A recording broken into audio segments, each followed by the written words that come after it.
প্রিয় দাখিল নবম শ্রেণীর শিক্ষার্থীরা, তোমরা সবাই কেমন আছো? আশা করি সবাই খুব বেশি ভালো আছো।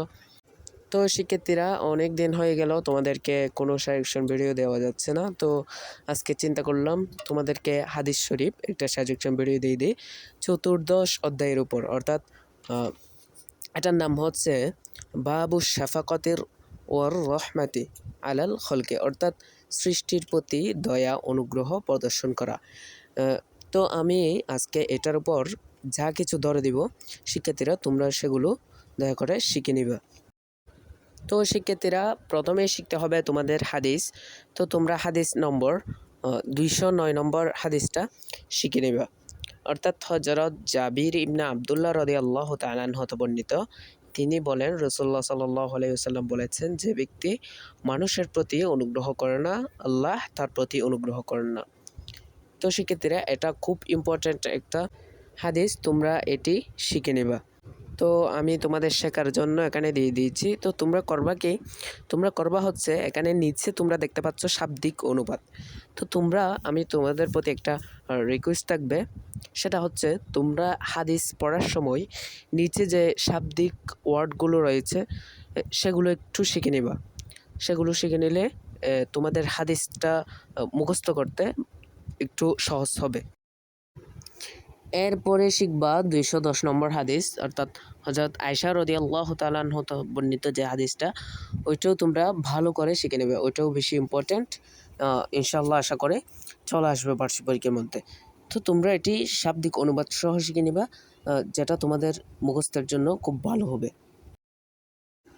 তারপর শিক্ষার্থীরা, তোমাদের যেটা শিখতে হবে সেটা হচ্ছে 212 নম্বর হাদিস, অর্থাৎ হযরত সাহল ইবনে সাদ রাদিয়াল্লাহু তাআলা আনহু হতে বর্ণিত যে হাদিসটা, ওইটাও তোমরা শিখে ফেলবা। ওইটাও খুব ভেরি ইম্পর্ট্যান্ট একটা হাদিস।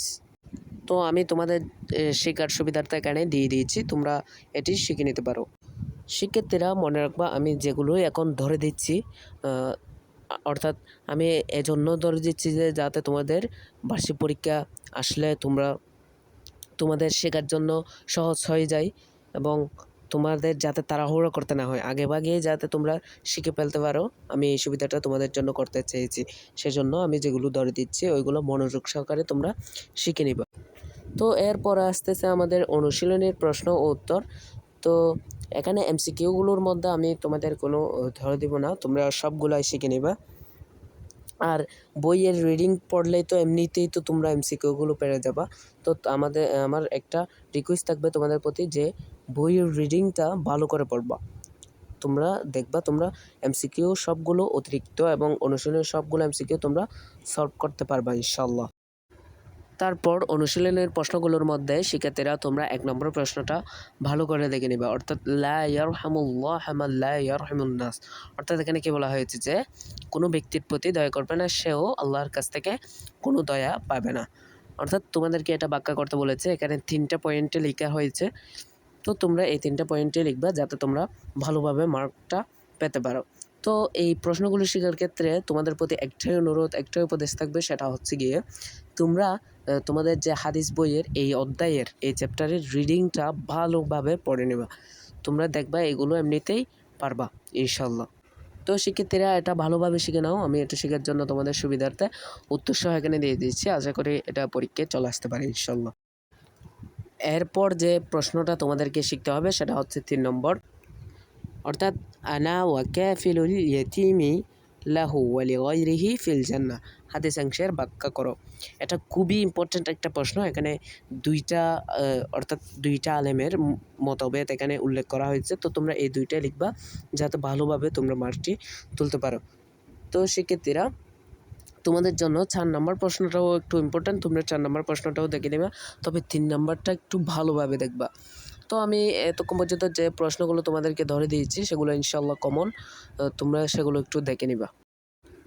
তো এরপরে তোমাদের যেটা শিখতে হবে, এখানে পরীক্ষা প্রস্তুতিতে সহায়ক অতিরিক্ত প্রশ্ন উত্তর। তোমরা এখান থেকে এমসিকিউগুলো শিখে নিবা, আর প্রশ্ন শিখতে হবে না এখান থেকে, শুধু এমসিকিউ শিখলেই হবে। তো শিক্ষার্থীরা, এতক্ষণ পর্যন্ত আমি সাথে ছিলাম তোমাদের সাথে। এই সাজেশনগুলো তোমরা আশা করি সবাই শিখে নিবা, আশা করি তোমরা সবাই এগুলো বুঝতে পেরেছো।